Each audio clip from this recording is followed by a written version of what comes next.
बच्चों, आज मैं आपको एक छोटी सी कहानी सुनाती हूँ। एक सुदूर गांव में एक छोटा बच्चा रहता है, शिव कुमार। वो शिव कुमार एक दिन अपने पिताजी के साथ एक शहर में घूमने आता है और उस शहर में वो सड़कों पर दौड़ती गाड़ियों को देखकर और रेलवे स्टेशन में ट्रेन को देखकर अपने पिताजी से वो एक प्रश्न पूछता है कि पिताजी, ये जो कुछ डिब्बे दिख रहे हैं और ये डिब्बे हमारे घरों की तरह नज़र आ रहे हैं और इन घरों जैसे दिखने वाले डिब्बों के बीच में एक रसोई घर भी दिख रहा है।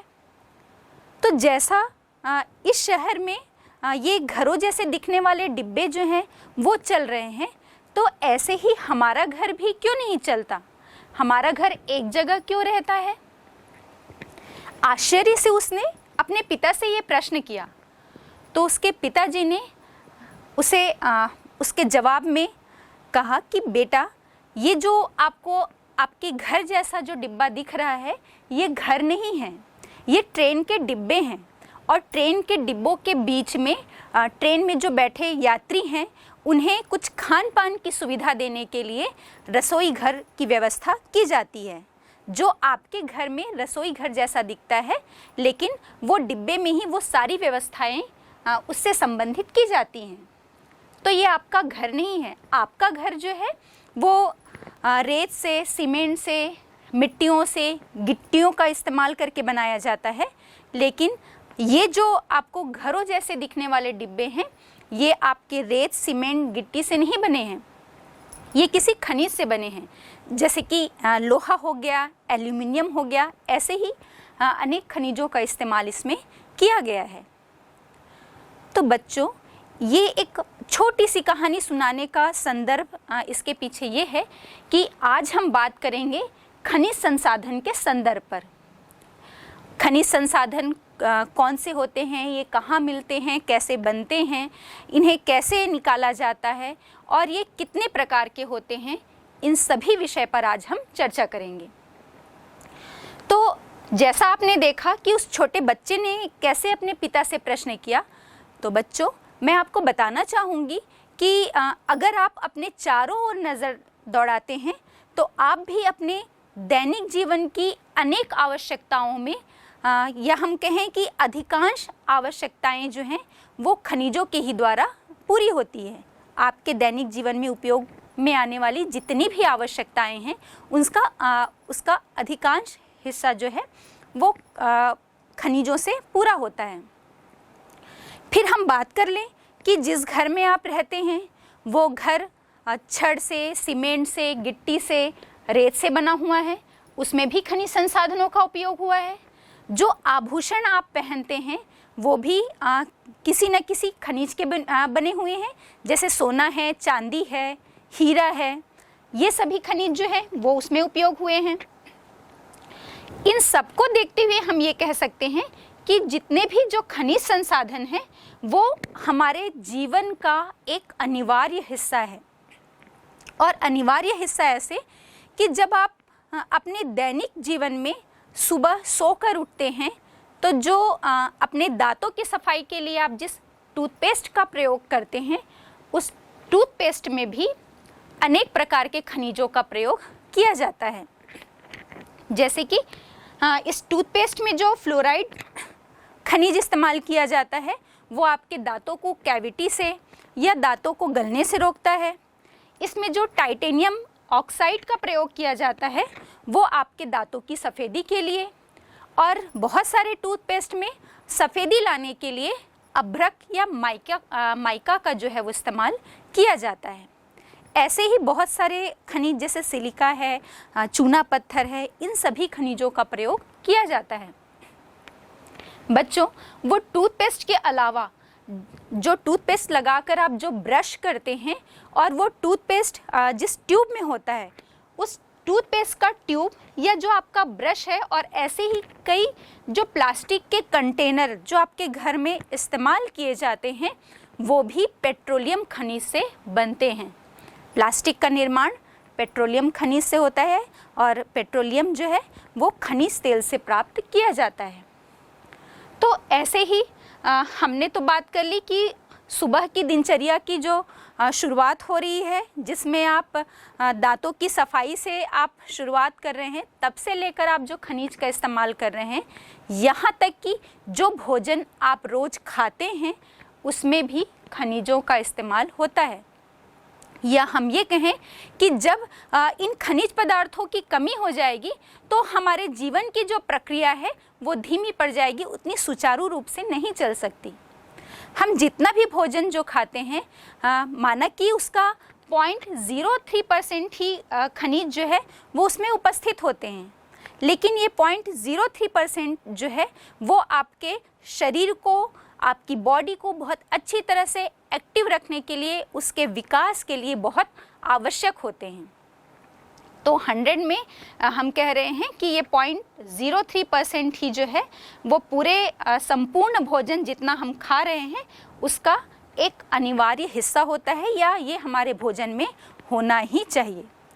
तभी तो अगर आपके शरीर में हम कहें कि आयरन की कमी हो जाती है, आप डॉक्टर के पास जाते हैं, तो ऐसा तो है नहीं कि आप कोई लोहे का छोटा टुकड़ा खा लें और आपकी बॉडी में जो है वो आयरन की कमी पूरी हो जाएगी, है ना। तो ऐसे ही चाहे हमारे शरीर में हम जिंक की बात करें, पोटेशियम की बात करें, आयरन की बात करें, ऐसे ही बहुत सारे खनिज तत्वों की आवश्यकता होती है। अब ये खनिज हैं क्या, इस संदर्भ में हम बात कर लेते हैं। तो ये खनिज जो हैं वो हमारे धरातल के नीचे, हम बोलें कि धरातल की सतह पर प्राकृतिक रूप से विद्यमान होते हैं, और प्राकृतिक रूप से विद्यमान एक समरूप तत्वों के बने हुए होते हैं। इन सभी खनिजों की एक निश्चित आंतरिक संरचना भी होती है, और ये खनिज जो है वो प्राकृतिक रूप से प्रकृति में विभिन्न रूपों में पाए जाते हैं। तो ये हो गया खनिज। अब हम कहें, ऐसा तो है नहीं कि पूरे पृथ्वी के धरातल पर, बच्चों आप ये जानते ही होंगे जब हम पृथ्वी की बात करते हैं तो हमारी पृथ्वी पे 3 परतें पाई जाती हैं। सबसे ऊपरी जो भूपर्पटी है, उसके बाद मेंटल, और सबसे आंतरिक हिस्सा उसका क्रोड है। तो इसका जो भूपर्पटी वाला हिस्सा है पृथ्वी का, इसी सतह पर जो है वो जितने भी खनिज हैं वो इसकी चट्टानों पे, इसकी सतह पर उपस्थित होते हैं। ये खनिज जो है वो प्रकृति में अनेक रूपों में पाए जाते हैं।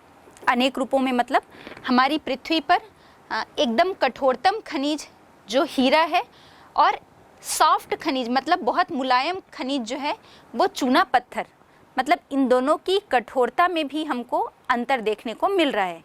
ये अनेक रूपों में है, एकदम कठोर रूप में भी है और एकदम सॉफ्ट या कोमल रूप में भी है। तो हम ये देखेंगे कि पृथ्वी पर जितने भी खनिज पाए जाते हैं उनकी कठोरता में, घनत्व में, रंग में और उनके रूप में हमें विभिन्नता देखने को मिलती है।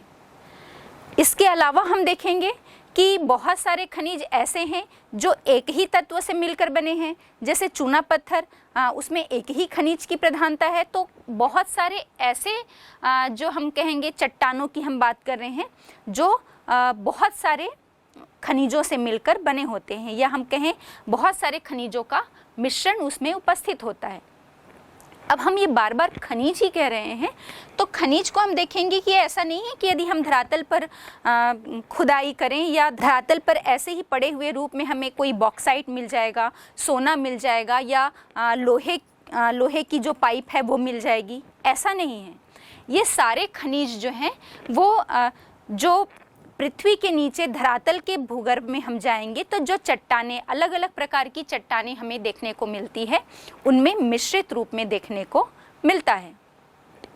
जैसे कि एक हम आपको सामने एक पत्थर दिखाई पड़ रहा होगा जिसे हम चट्टान कह रहे हैं, और इस चट्टान में ही मिश्रित रूप में वो जो अलग अलग प्रकार के खनिज जैसे उपस्थित होते हैं। मान लो हम बात कर रहे हैं लौह अयस्क की ही, तो इसीलिए हम इसे जब इस्तेमाल में लेके आ रहे हैं तो उसके पहले ये चट्टानों में एक अयस्क के रूप में उपस्थित है। फिर धरातल से जैसे ही हम इस अयस्क रूपी चट्टान को बाहर निकालते हैं, फिर उसमें शोधन करते हैं, और शोधन के द्वारा फिर उस अयस्क को या उस खनिज को हम अपने उपयोग के लायक बना सकते हैं। इसके अतिरिक्त हम देखेंगे कि ये जो अलग अलग प्रकार की चट्टानों की बनावट है और इनमें जो खनिज की उपस्थिति है, फिर उनके हम गठन की बात करें, उनकी संरचना की बात करें, या उनमें मिलने वाली जो कठोरता है उसकी हम बात करें, तो हम ये देखेंगे कि इन सब में जो भिन्नता देखने को मिलती है वो उसके निर्माण के समय जो प्राकृतिक और रासायनिक कारक उत्तरदायी थे उनके कारण ये भिन्नता देखने को मिलती है। फिर चाहे वो जलवायु संबंधी विशेषता हो, या हम बात करें कि वहाँ पर जो भी धरातल पर जो भूगर्भिक प्रक्रियाएं हो रही हैं उनका प्रभाव पड़ रहा है, उष्मा का ताप का जो प्रभाव है, इन सब के कारण जो है इनके गठन में, इनकी संरचना में हमको भिन्नता देखने को मिलती है। इसीलिए तो हमको लौह अयस्क अलग दिखाई पड़ रहा होगा, बॉक्साइट अलग है, हीरा अलग है, सोना अलग है। इन सब की चमक, कठोरता, लचीलापन, गठन, इन सब में हमको अंतर देखने को मिलता है। अब हम बात करें कि हमारे धरातल पर लगभग 2000 या इससे भी अधिक जो है वो खनिजों का पता लगाया जा चुका है। अब बात ये उठती है कि हमने भी बात की कि एक पत्थर जो हमें, या चट्टान जिसे हम कह रहे हैं, ये दिखाई पड़ रहा है और इस चट्टान के अंदर ही इसके अंदर जो है खनिजों की, अलग अलग प्रकार के खनिजों की उपस्थिति हम बोल रहे हैं, तो इसे हम अयस्क कह रहे हैं, अयस्क शब्द का प्रयोग कर रहे हैं।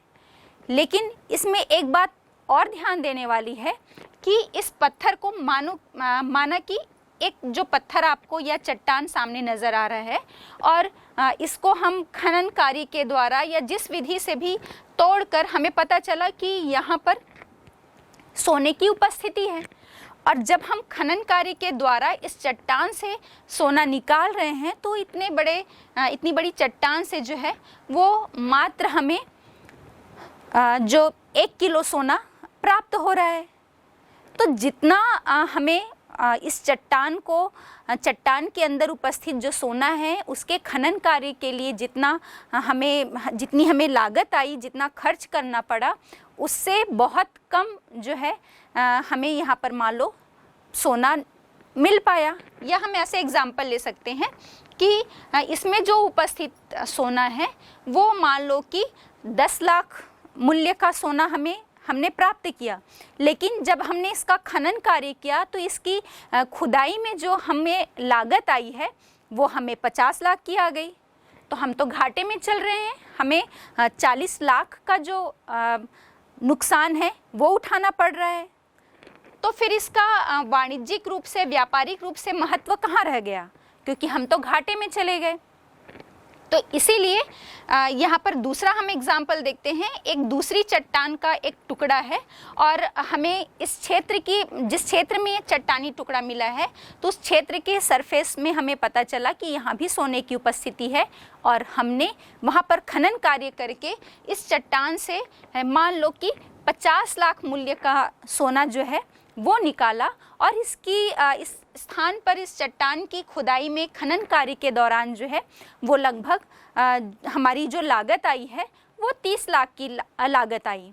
तो इसमें हम क्या करें, 50-30 लाख की लागत से जब हमने वो वहाँ पर उस स्थान पर खनन कार्य किया और हमने 50 लाख के मूल्य का सोना वहाँ से प्राप्त कर लिया।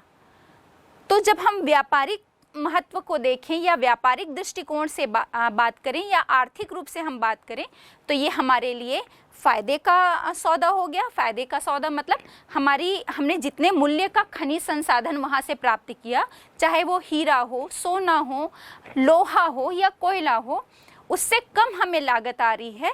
तो ये हमारे लिए आर्थिक दृष्टिकोण से बहुत अच्छा है, और उस स्थान से हमें जो है उस खनिज को निकालना फ़ायदेमंद है।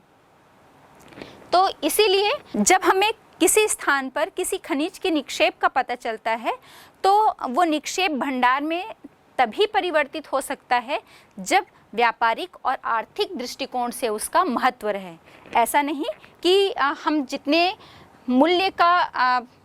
जितना मूल्य हम खर्च कर रहे हैं, जितनी लागत आ रही है हमें उस खनन कार्य के लिए, और उससे बहुत कम मूल्य का हमें वो खनिज मिल रहा है, तो वो निक्षेप हमारे लिए किसी भी प्रकार का फ़ायदे का नहीं होगा, कोई लाभ हमें उससे नहीं होगा। लेकिन वहीं हम दूसरी तरफ देखें कि जितने मूल्य का उस स्थान से हम खनिज निकाल रहे हैं, उससे बहुत कम लागत हम जो है उस खनन कार्य के लिए खर्च कर रहे हैं, तो वो हमारे लिए लाभदायक सिद्ध होगा आर्थिक और व्यापारिक दृष्टिकोण से।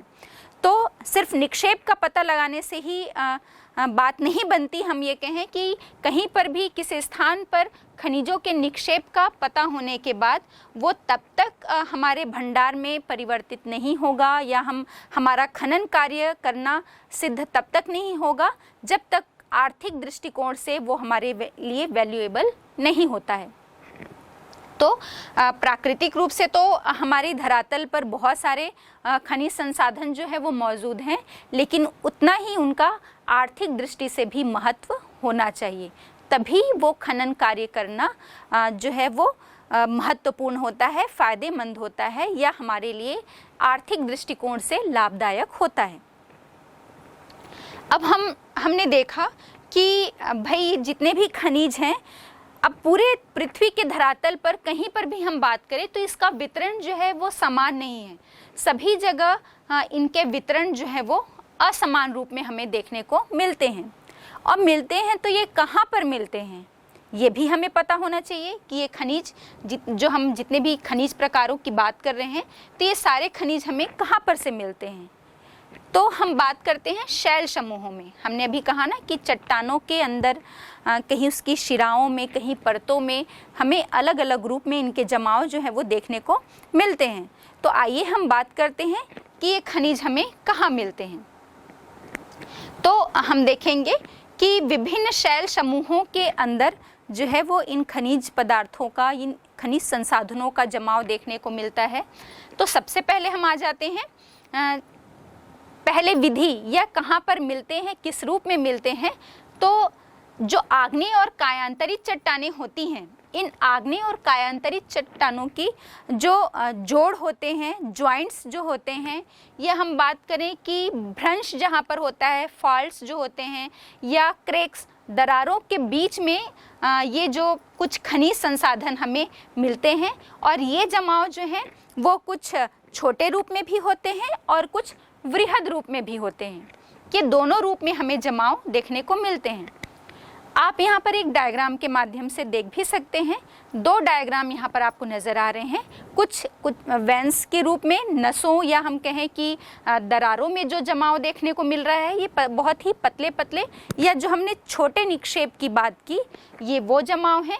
और दूसरे जगह पर हम देख रहे हैं कि एक मोटी परत के रूप में, मोटी जमाव या हम वृहद जमाव की जो बात कर रहे हैं, उस रूप में हमें ये जमाव देखने को मिल रहा है। तो ये कब होता है? हमने अभी देखा कि पृथ्वी की भूपर्पटी में जो है वो जितने भी खनिज संसाधन हमें देखने को मिलते हैं, तो भूपर्पटी के नीचे मैंटिल, और मैंटिल जो है वो हमें पता है कि बहुत ही गर्म अवस्था में है और सेमी लिक्विड फॉर्म में है।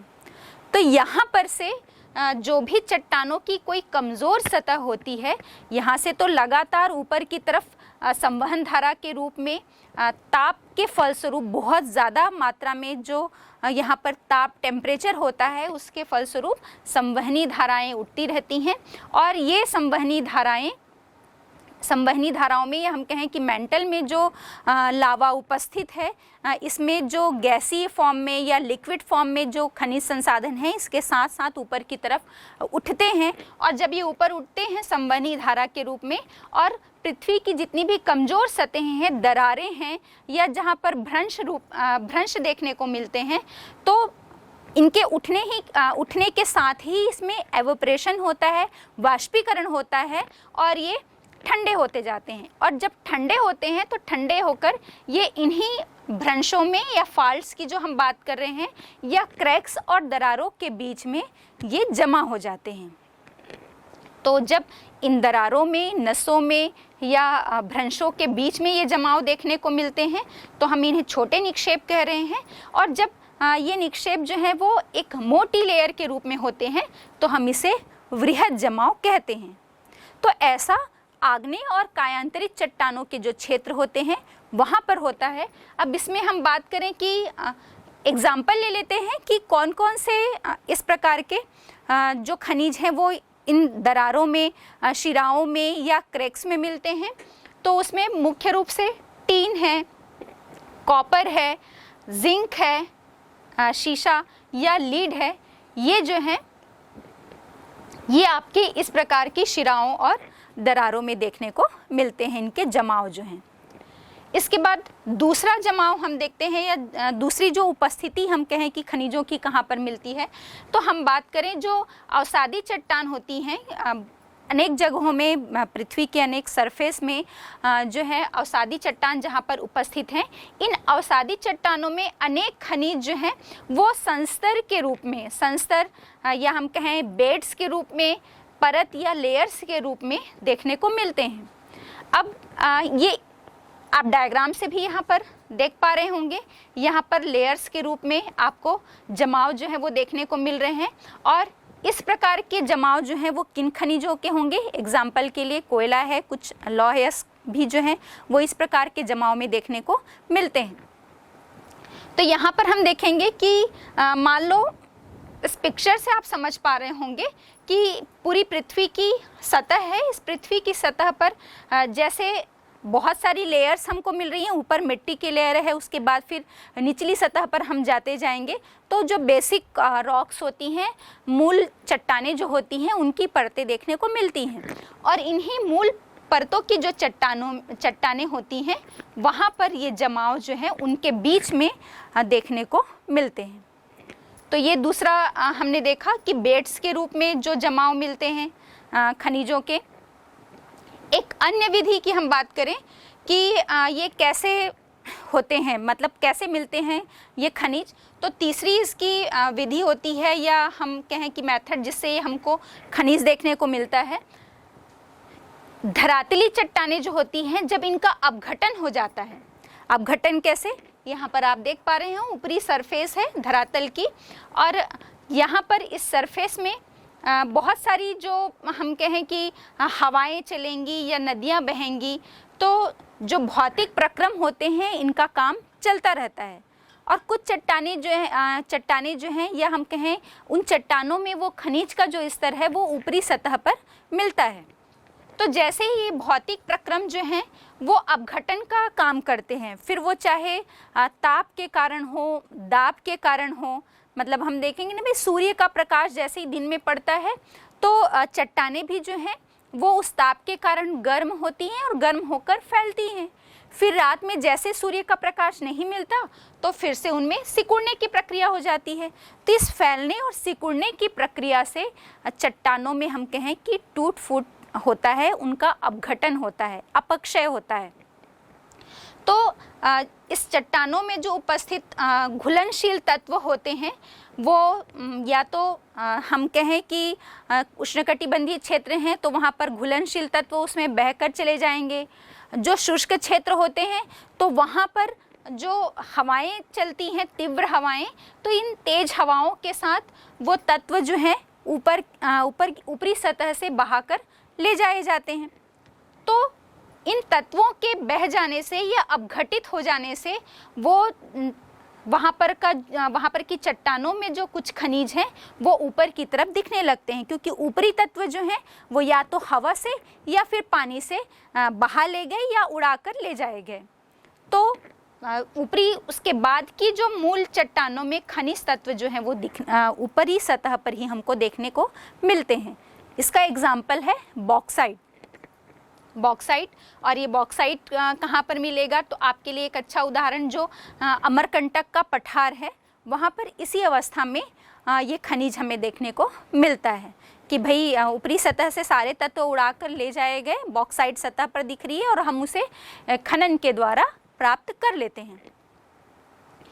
एक अन्य विधि में हम देखते हैं कि जो पहाड़ियों के आधार होते हैं या जो घाटी की तली होती है, इन घाटी की तली में भी जो एलुवियल डिपॉजिट्स हम कहें, जलोढ़ जमाव जो होते हैं, उनमें भी हमें कुछ खनिज देखने को मिलते हैं। और ये कहाँ पर होंगे, जैसे यहाँ पर आप पिक्चर में देख ही पा रहे होंगे कि एक घाटी की तली है और इस घाटी की तली से चूँकि ढाल है इसमें, तो यहाँ पर से कुछ तत्वों को बहाकर नीचे की तरफ, तली की तरफ ले जाया जा रहा है। अब जब ये तली में बहुत सारे पदार्थ और तत्व जो हैं इस घाटी की तली में जमा कर दिए गए हैं, अब इस जमाव में हमें जो कुछ खनिज देखने को मिलेंगे तो इसे हम प्लेजर निक्षेप के नाम से भी जानते हैं। प्लेजर निक्षेप या प्लेजर जमाव कहा जाता है, जो ये एल्यूवियल डिपॉजिट्स या जलोढ़ जमाव होते हैं। अब कौन कौन से ऐसे हम उदाहरण देख लें कि खनिज जो होते हैं जो इस प्रकार के हमें जमाव में देखने को मिलेंगे, तो सोना, चांदी या हीरा, ये खनिज जो हैं ये यहाँ पर प्लेजर निक्षेप के रूप में जमाव में हमें देखने को मिलते हैं। अब इसमें हम बात करेंगे कि इस प्रकार के जमाव में वही खनिज देखने को मिलते हैं जो जल के अपघर्षण के द्वारा जिन खनिजों को नुकसान नहीं होता है। जैसे हम देखेंगे कि जो नदियाँ होती हैं, नदियाँ प्रवाहित होती हैं, तो उस नदियों में जो बालू उपस्थित होता है, तो बहुत सारी नदियों के इस बालू या रेत में हम देखेंगे सोना उपस्थित होता है। अब ये सोने को कैसे मिलते हैं, इस सोने को कैसे निकाला जाता है, तो एक बड़ी सी छलनी होती है, उसमें उस रेत को चाला जाता है और जो सोने के कण होते हैं वो रेत जो है नीचे आ जाता है, सोने के कण जो हैं वो ऊपर ही रह जाते हैं।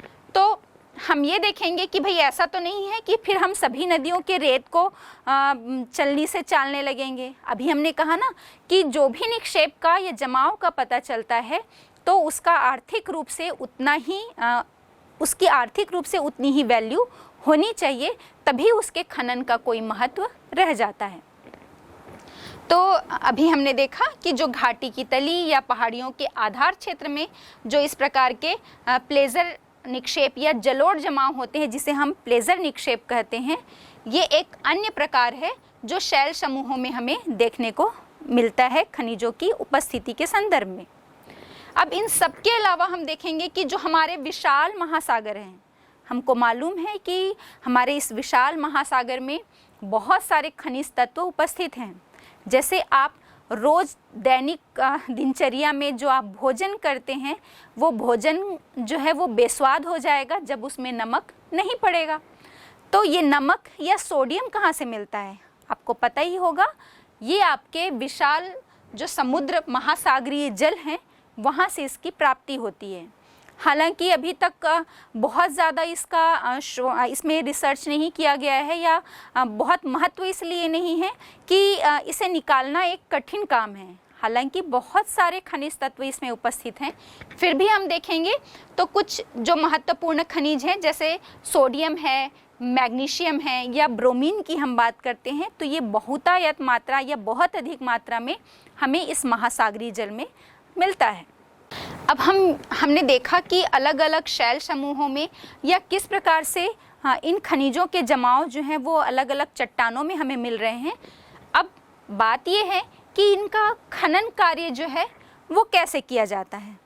तो खनन के प्रकार में हम देख लें तो पहला है open fit mining. Open fit mining मतलब मान लो कि आपका ये कोई धरातलीय सतह है और इस धरातलीय सतह में हमको पता चला कि ऊपरी लेयर है, फिर निचली लेयर में जैसे ही हम जाएंगे, मान लो कि 50 से 60 फीट नीचे हम जाते हैं, तो हमें यहाँ पर लौह अयस्क का जमाव का पता चलता है या लौह अयस्क के निक्षेप का पता चलता है। तो हम क्या करेंगे कि यहाँ से पूरे इस क्षेत्र को हम क्या करेंगे, गहराई में खोद लेंगे और उसके बाद फिर जो लौह अयस्क की उपस्थिति हमें मिलेगी तो उस लौह अयस्क के जमाव को हम अपने खनन कार्य के द्वारा निकाल लेंगे। तो ये ओपन फिट माइनिंग। दूसरा हम देखते हैं एक धरातलीय सतह से ही जो है वो खनन कार्य कर लिया जाता है। मतलब जो कुछ ऐसे खनिज होते हैं जो बहुत अधिक गहराई में नहीं मिलते, एकदम धरातलीय सतह पर ही मिलते हैं। जैसे हमने बात की थी ना बॉक्साइट की, तो ऊपर जो ऊपरी क्षेत्र होते हैं जहाँ पेड़ पौधों का या वनस्पतियों का जो आवरण होता है उसको हमने वहाँ से हटा लिया और हटा कर फिर जैसे बॉक्साइट ही है, पूरे क्षेत्र में हमें बॉक्साइट का निक्षेपण मिल रहा है, तो वहाँ से हम उसे खनन के द्वारा खुदाई करके निकाल लेंगे। और तीसरा जो होता है वो होता है अंडरग्राउंड माइनिंग विथ शिफ्ट। मतलब जैसे मान लो कि हमको पता चला कि लगभग 100 से 150 फीट में हमको कोई एक कोयले का ही, हम कोयले की बात कर लेते हैं, मान लो कोयले के जमाव का हमें पता चला, तो ऐसा नहीं होगा कि हम पूरे 100 फीट तक पूरे धरातल को, पूरे सरफेस को खोद कर रख देंगे, फिर नीचे हम देखेंगे कि परत के रूप में हमें जो कोयले का जमाव मिल रहा है फिर उसे हम निकाल लेंगे। ऐसा नहीं किया जाता। उसमें फिर क्या करते हैं, एक टनल जैसी खुदाई कर दिया है एक जगह से, और उस टनल के माध्यम से हम जहाँ पर वो कोयले की लेयर मिल रही है उस लेयर तक हम अंडरग्राउंड पहुँच गए, और उसके बाद फिर हम जितना भी कोयले का वहाँ पर निक्षेप हमें मिल रहा है वहाँ से हम वो सारा कोयला निकाल लेंगे। तो तीसरा खनन का प्रकार ये होता है।